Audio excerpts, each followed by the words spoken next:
నమస్తే అన్న అందరికీ నమస్కారం.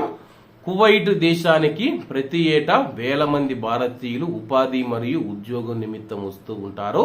అలాగే కువైట్ లో కష్టపడి పని చేసుకుని 10 రూపాయలు సంపాదించుకోవాలని చెప్పి చాలా మంది వస్తూ ఉంటారు. ఇక్కడికి వచ్చిన తర్వాత నెలల తరబడి కష్టపడుతూ ఉన్నా సరే కొంతమందికి జీతాలు అయితే ఇవ్వడం లేదు.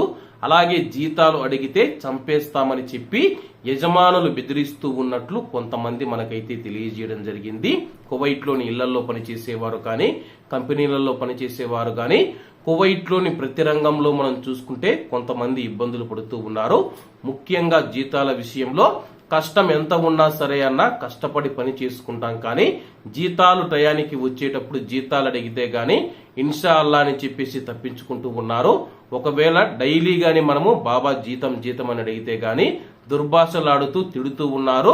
అలాగే కొంతమందికి మనం చూసుకుంటే నెలల తరబడి జీతం ఇవ్వకపోవడంతో ఇండియాలో ఉన్న వాళ్ళ యొక్క కుటుంబాలు ఇబ్బంది పడుతూ ఉన్నాయి. అలాగే కువైట్ లో అప్పు తీసుకుందామన్నా సరే వడ్డీ రేట్లు ఎక్కువగా ఉన్నాయని చెప్పేసి చాలా మంది ఆవేదన వ్యక్తం చేస్తూ ఉన్నారు. ఒకవేళ అత్యవసరంగా కువైట్ లో వడ్డీకి డబ్బు తీసుకుని పంపిస్తూ ఉంటే జీతం వస్తూనే ఆ యొక్క వడ్డీ మళ్ళా అసలు కట్టవలసి వస్తుంది. దీంతో మా యొక్క జీతాలలో నెలకు 10 నుంచి 20 దినార్లు వడ్డీల రూపంలో కూడా వెళుతుందని చెప్పేసి ఆవేదన వ్యక్తం చేస్తూ ఉన్నారు. ఇక్కడ గమనించాల్సిన విషయం ఏంటంటే కువైట్ కు వస్తూ ఉన్న భారతీయులు ఎవరైతే ఉన్నారో కువైట్ లో అన్ని చోట్ల జీతాలు సరైన టయానికి ఇస్తారన్న గ్యారంటీ లేదన్నా. ఎందుకంటే కువైట్ లో ఇప్పుడు ఉన్న పరిస్థితుల్లో మనం చూసుకుంటే అలాగే జీతాల విషయంలో చాలా మంది భారతీయులు కూడా బాధపడుతూ ఉన్నారు. ఇండియన్ ఎంబసీకి కానీ లేకపోతే ఎవరైనా అధికారుల దృష్టికి తీసుకువెళితే దీనికి సంబంధించి ఏదైనా పరిష్కారం ఉంటుందా అని చెప్పేసి చాలా మంది అయితే అడుగుతూ ఉన్నారు. Public authority for man power అధికారులకు మీరు గాని కంప్లైంట్ చేస్తే గాని గతంలో కూడా మీకైతే నేను ఒక నెంబర్ ఇవ్వడం జరిగింది. ఇప్పుడు కూడా అది స్క్రీన్ మీద అయితే ఇస్తాను.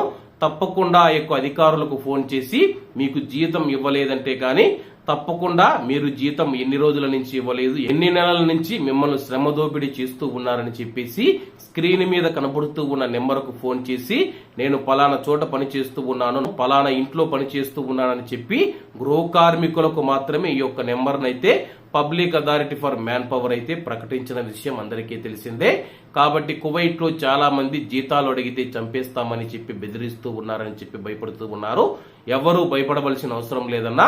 నీకేదైనా ఇబ్బంది వచ్చినప్పుడు అక్కడి నుంచి మీరు నేరుగా ఇండియన్ ఎంబసీకి వెళ్లి వైట్ పాస్పోర్ట్ చేయించుకుని ఇండియాకు వచ్చేయండి. కువైట్ లో ఉండి ఎవరూ ఇబ్బంది పడవలసిన అవసరం లేదు. కాబట్టి అందరూ బాగుండాలి, అందులో మనం ఉండాలి. అందరికీ నమస్తే అన్న. జై హింద్.